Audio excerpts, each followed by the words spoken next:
J'ai préparé ce bon djiboujan au Canada et franchement, je ne m'attendais pas à ce prix. Je t'emmène avec moi pour cette découverte. Pour commencer, je me suis rendu au supermarché et il faut savoir que j'ai fait mes achats dans 2 différents supermarchés parce que je n'arrivais pas à avoir tous mes ingrédients à un supermarché typique au Canada. Ma première étape a été d'acheter les ingrédients comme les carottes, le chou. J'ai pu avoir du tamarin dans les magasins canadiens, les épices comme le laurier, les ingrédients pour le nokos, c'est-à-dire le persil, les oignons verts, le poivron vert. La deuxième partie de mes courses s'est fait dans un magasin africain. J'ai pu acheter du riz brisé à 8 $ pour 2 kilos, du poisson à 7 $ pour le poisson de 500 grammes. Dépendamment du type de poisson que tu achètes ou nombre de kilos de poisson que tu achètes, les prix vont varier évidemment. À la fin de la vidéo, je te mettrai exactement le détail de chaque ingrédient et le total que ce djiboujan m'a coûté.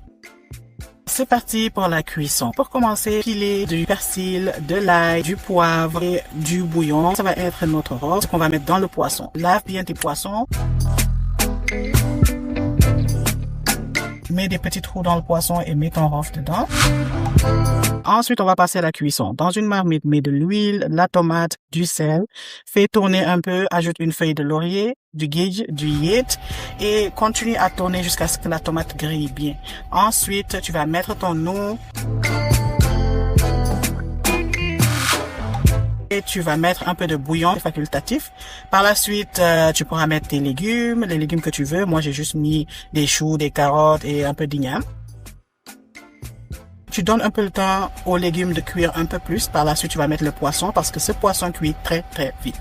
Alors, par la suite, une fois que les légumes et les poissons sont cuits, tu vas retirer le tout que tu vas mettre de côté et on va passer à l'assaisonnement.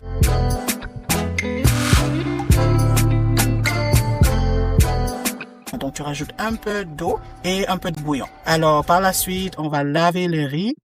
Donc, lave bien le riz 3 fois et goûte le sel, assure-toi que tout a bien du goût. Mets ton riz. Donc, une fois que tu mets le riz, tu peux ajuster l'eau du riz. Il faut pas que ça dépasse trop au-dessus du riz parce que c'est du riz brisé et ça cuit très vite. Donc, ferme, laisse cuire un peu et par la suite, tu vas juste tourner et tu pourras déguster. Alors, voici le repas. Voici notre tchèb. Il était vraiment délicieux et comme promis, je te mets le prix de chaque ingrédient. Alors, ce tchèb m'a coûté au total 29 $.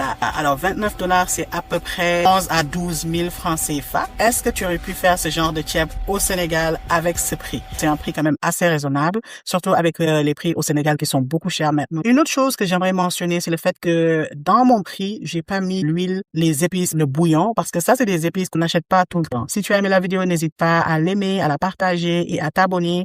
Si tu n'es pas abonné, qu'est-ce que tu attends? Franchement. Bye!